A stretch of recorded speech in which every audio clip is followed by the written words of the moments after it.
አላህን ምትፈራዋን የዚችን ሴት ታሪክ ሰምተን እንመለስ። በአንድ ወቅት አንድ ወጣት በመልኳ ውብ የሆነችን ሴት ያገባል። ሁለቱም እርስ በእርስ ተዋደው ይኖሩ ነበር። አንድ ቀን ባልየው ለሥራ ረጅም ጉዞን ለማድረግ ይገደዳል። ነገር ግን የሚወዳት ሚስቱን ብቻዋን ቤት ውስጥ እንድትቀመጥ አልፈለገም። እሱ እስኪመለስ ድረስ እየተንከባከበ የሚጠብቅለትን ሰው ፈለገ። ነገር ግን ከወንድሙ ውጪ ማንንም አላገኘም ነበር። ወንድሙ ጋርም ሄዶ ለንግድ ለተወሰኑ ቀናት ከዚህ ሊሄድ ነው። ሚስቴንም ብቻዋን ቤት ውስጥ እያት መሄድ አልፈለኩም። ስለዚህ አንተ ጋር አምጥቻታለሁ። አንተ በስትክክል እንደምትንከባከባት ተስፋ አደርጋለሁ አለው። ወንድሙም አብሽር፣ እኔ ያለሁ ምንም አትሆንም፣ አንተ ብቻ አላህ በሰላም ይመልስህ አለው። ባልየው ሚስቱ የሚጠብቅለት ሰው ስላገኘ ውስጡ ተረጋግቶ ጉዞውን ጀመረ። ቀናቶችም አለፉ። ወንድምየውም የወንድሙን አደራ ካደ። የወንድሙንም ሚስት ወደ ራሱ አባብሎ ይጠራት ጀመር። እምቢ እንዳትይኝ እያለ ያስፈራራት ጀመር። ነገር ግን ምስኪኗ ልጅ በኢማኗ ላይ ጠንካራ ነበረችና እምቢ አለችው። ባልየውን በተመለሰ ጊዜ ወንድሙ ወዲያውኑ ሄዶ ሚስትህ በጣም ባለጌ ናት፣ አንተ ስትሄድ እኔን አባብላ ወደ ራሷ እየጠራችኝ ነበር አለው። ባልየውም የወንድሙን ንግግር ሲሰማ በጣም ተናደደ። ከሚስቱ እውነት መሆኑንና አለመሆኑን ሳያረጋግጥ ከዚህ በኋላ ካንቺ ጋር መኖር አልፈልግም፣ ከቤቴ ውጪልኝ ብሎ አባረራት። ሚስትየው የምትወደው ባሏ የሷን ሐሳብ ሳይሰማ ከቤት ስላባረራት በጣም አዘነች። በመንገዷ ላይም እየሄደች ሳለ አንድ ሽማግሌን አገኘች። አሳዛኝ ታሪኳንም ለአዛውንቱ አጫወተችው። አዛውንቱም ታሪኳን ሲሰማ በጣም አዘነላት። የምትሄድበትና የምትሸሸግበትን ቦታ ስለሌለ ከሱ ጋር ሊያኖራት አሰበ። አዛውንቱ ከሱ ጋር የሚኖር አንድ ሕፃን ልጅ ነበረው። ይህን ሕፃን ልጅ እየጠበቀች እሱ ጋር እንድትኖርና በወር ደሞዝ እንዲሰጣት ከሷ ጋር ተስማማ። በአዛውንቱም ሐሳብ ምስኪኗ ልጅ በደስታ ተስማማች። የአዛውንቱ አንድ አገልጋይ ወጣት ልጅ ነበር። ይህም ወጣት ይህችን ምስኪን ልጅ ወደ ራሱ እያባበለ ይጠራት ጀመር። ነገር ግን ምስኪኗ ልጅ በኢማኗ ላይ ጠንካራ ነበረችና እምቢ አለችው። አረመኔውም ወጣት እምቢ ምትይኝ ከሆነ ከበድ ያለ ነገር ነው ማደርገው አላት። ነገር ግን እሷ የፈለከውን ነገር ማድረግ ትችላለህ፣ ከኔ ጋር አላህ አለ አለችው። በንግግሯም የተበሳጨው ወጣት የአዛውንቱን ሕፃን ልጅ ገደለው። ከዛም ለአዛውንቱ ሄዶ ይህን ሕፃን ልጅ እቺ አረመኔ ገደለችው ብሎ አላከከባት። አዛውንቱም ይህንን ሲሰማ በጣም ተናደደ። ነገር ግን አላህን የሚፈራ ስለነበር ከአላህ ዘንድ አጅሩን ተሳሰበ። ልጅቷንም ጠራትና እኔ አፉ ብዬሻለሁ፣ ከዚህ በኋላ ግን ከዚህ የበለጠ እዚህ እኔ ጋር እንድትቆይ አልፈልግም፣ ከዚህ በላይ እኔ ጋር እንድትቆይ አልፈልግም አላትና እስካሁን ለሰራሽበት ብሎ 2 ወርቅ አውጥቶ ሰጣት። ምስኪኗም ልጅ ያ አረመኔ ወጣት ባደረገባት ጭካኔ በጣም አዘነች። ምንም ሳትናገርም ቤቱን ለቃ ወጣች። በመንገዷ ላይም እየሄደች ሳለ የሆነን ሰውዬ ሰዎች ከበው ሲደበድቡት ተመለከተች። አንዴ ላቋርጣችሁና የውጪ እና የሀገር ውስጥ ሽፎኖችን፣ ኮተኖችን፣ ሲዋዮችን እና ብዙ አይነት ጨርቆችን እኛ ጋር ማግኘት ትችላላችሁ። በስልክ ቁጥር ደውሉልኝ። ወደ ቪዲዮ እንመለስ። አዛውንቱም ይህንን ሲሰማ በጣም ተናደደ። ነገር ግን አላህን የሚፈራ ስለነበር ከአላህ ዘንድ አጅሩን ተሳሰበ። ልጅቷንም ጠራትና እኔ አፉ ብዬሻለሁ፣ ከዚህ በኋላ ግን ከዚህ የበለጠ እዚህ እኔ ጋር እንድትቆይ አልፈልግም፣ ከዚህ በላይ እኔ ጋር እንድትቆይ አልፈልግም አላትና እስካሁን ለሰራሽበት ብሎ 2 ወርቅ አውጥቶ ሰጣት። ምስኪኗም ልጅ ያ አረመኔ ወጣት ባደረገባት ጭካኔ በጣም አዘነች። ምንም ሳትናገርም ቤቱን ለቃ ወጣች። በመንገዷ ላይም እየሄደች ሳለ የሆነን ሰውዬ ሰዎች ከበው ሲደበድቡት ተመለከተች። ወደ እነሱም ጠጋ አለችና ይሄ ወጣት ምን አድርጎ ነው እንደዚህ የሚመታው ብላ ጠየቀች። ሰዎችም ዕዳ ኖሮበት ዕዳውን ስላልከፈለ ነው ምን መታው አሏት። ምስኪኗም ልጅ ወጣቱ ስላሳዘናት ወደሱ ጠጋ አለችና ዕዳህ ምን ያህል ነው ብላ ጠየቀችው።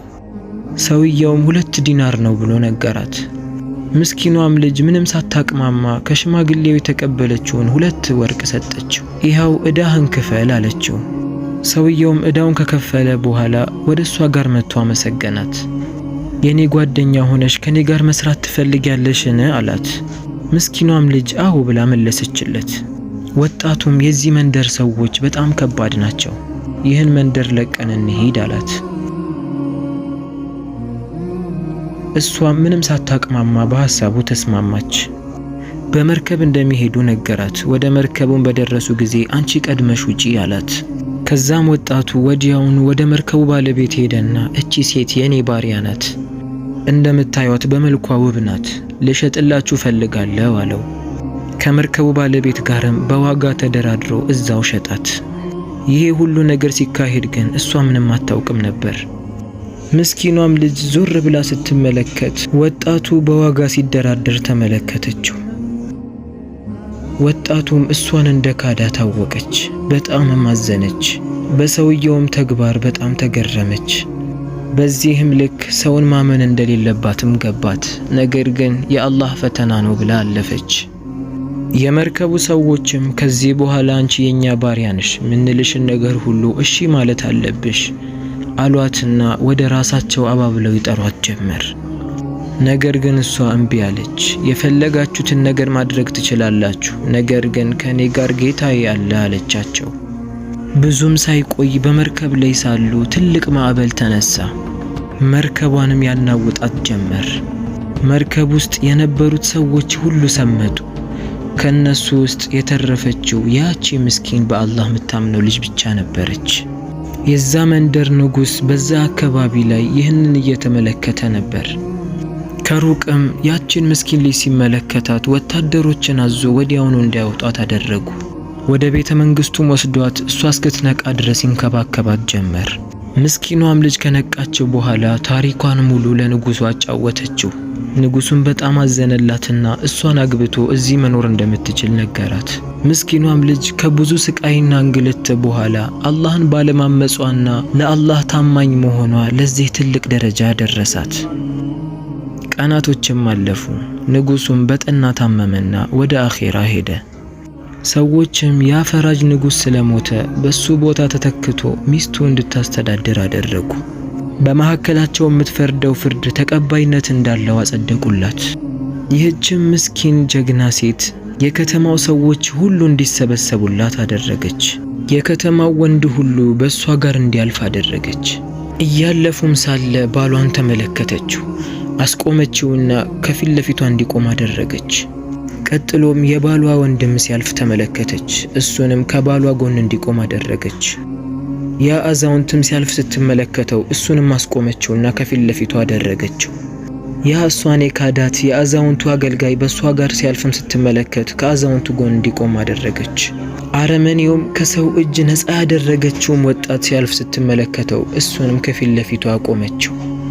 ወደ ባሏም ጠጋ አለችና ወንድምህ ክዶሃል፣ ጨዋ የሆነችን ሴት በብልግና ስለሰደበ 80 ይገረፋል፣ አንተ ግን ከቅጣቱ ነፃ ነህ አለችው። ቀጥላም ወደ አዛውንቱ ጋር ሄደች። ያንተ አገልጋይ ባሪያህ ክዶሃል፣ ልጅህን የገደለው እሱ ነው፣ ሰው የገደለ ይገደላልና እሱም ይገደላል አለችው። ቀጥላም ለዛ ቆሻሻ ሰውዬ እንዲህ አለችው፣ አንተ እንደሆንክ ነፃ ያወጣችህን ምንም አታቅን ሴት አታለህ ስለሸጥካት እድሜህን ሙሉ እስር ቤት ትበሰብሳለህ አለችው። ከዚህ የምንረዳው አላህ ሱብሓነሁ ወተዓላ መልካም የሰራን ሰው ስራውን መቼም እንደማያበላሽበት ነው። አላህም ሱብሓነሁ ወተዓላ በተከበረ ቃሉ ወመን የተቂላህ የጅዐል ለሁ መኽረጃ ወየርዙቅሁ ሚን ሐይሱ ላ የሕተሲብ፣ አላህን የሚፈራ ሰው ለሱ መውጫ ቀዳዳን ያበጅለታል፣ ባላሰበውም በኩል ይረዝቀዋል ብሎ ተናግሯል። አላህ ሱብሓነሁ ወተዓላ ከተበዳዮች ዱዓ ይጠብቀን፣ ከበዳዮችም አያድርገን። ታሪኩን ሰምተው ከሚጠቀሙት ያድርገን። በሌላ ታሪክ እስከምንገናኝ ድረስ ወሰላሙ አለይኩም ወራህመቱላህ። ይህን ቪዲዮ ሼር፣ ኮፒ ሊንክ፣ ሪፖስት እያደረጋችሁ ብዙ ሰው ጋር ይዳረስ፣ ብዙ ሰው ይጠቀምበት። ወሰላሙ አለይኩም ወራህመቱላሂ ወበረካቱ።